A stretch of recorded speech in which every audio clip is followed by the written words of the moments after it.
આજે બોલવાનું થોડું ક્રોધ કે નારાયણ નારાયણ એવું કરતા હતા. આજે નારાયણ નારાયણ આખો ટોન બદલી નાખ્યો.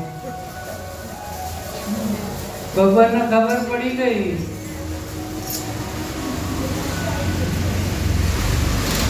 હવે લાલ ઝંડી બતાવી પડશે. ભગવાન પણ વ્યવસ્થિત બેસી ગયા. નારદજી આવ્યા ધૂંધવાતા અને કહે કે કેમ આ જગ્યા સાફ કરાવો છો? તમને બધી વાત તો મળી ગઈ હશે.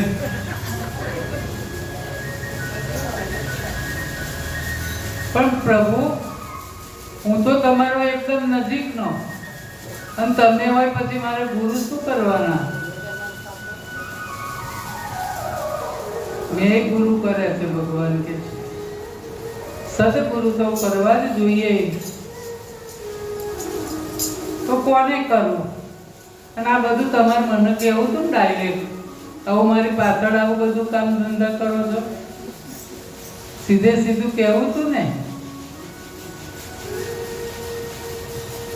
તો કે મારે ગુરુ કરવા કોને? હવે તમે છો, તમે જ કંઠી બાંધો ને. કૃષ્ણ બંધી જગત ગુરુ. તો કે હું કંઠી કોઈને બાંધતો જ નથી.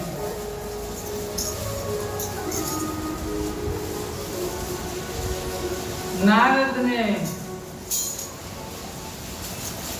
ગુસ્સો છે અને પૂછે છે, અભિમાને છે અને ગુસ્સો છે અને ક્રોધય છે, બધું અંદર રાખી અને ભગવાનની સામે બેઠા.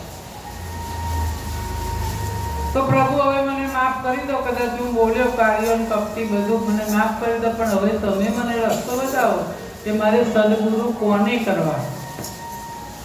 તો કે જાઓ અહીંયાથી જમના કિનારે જાઓ ને ત્યાં તમને જે પહેલો મળે ને એને ગુરુ બનાવી દો. નારદજી આવ્યા છે જમના કિનારે. જ્યાં યમુના કિનારે આવીને જ્યાં ઊભા છે ને ત્યાં જ એક નાવિક આવ્યો, માછીમાર.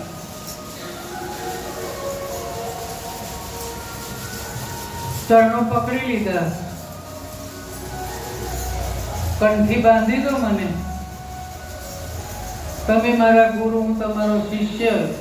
અરે અરે તમે તો કેવા સંત છો, અને હું તો હાવ શુદ્ર જ્ઞાતિનો છું.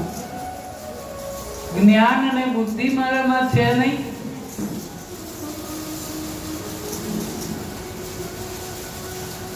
કેવી રીતે તમને હું શિષ્ય બનાવું? નારદજી બે ડગલા ખસી ગયા કે અરે રે, આ નારાયણે કોની અરે મને ભીડાઈ દીધો. આવો સુધરણ તો કઈ કરાય? ગુરુજી પાછા ગયા. મારે તમારી જ કંઠી પહેરવી છે ને હવે તે આની જોડે ક્યાં તે મને ભીડાઈ દીધો. કોઈ દિવસ નહીં ધોવો નહીં, પૂજા નહીં, જપ નહીં, તપ નહીં, કઈ ખબર ના પડે. ભગવાન કે હવે હું કશું જ કરી શકું નહીં, કઈ જ ના કરું. એકવાર તમે એના ચરણો પકડી લીધા, પગમાં પડી ગયા ને તે તમારા ગુરુ થયા. પાછું તમારે એની પાસે જ જવું પડશે.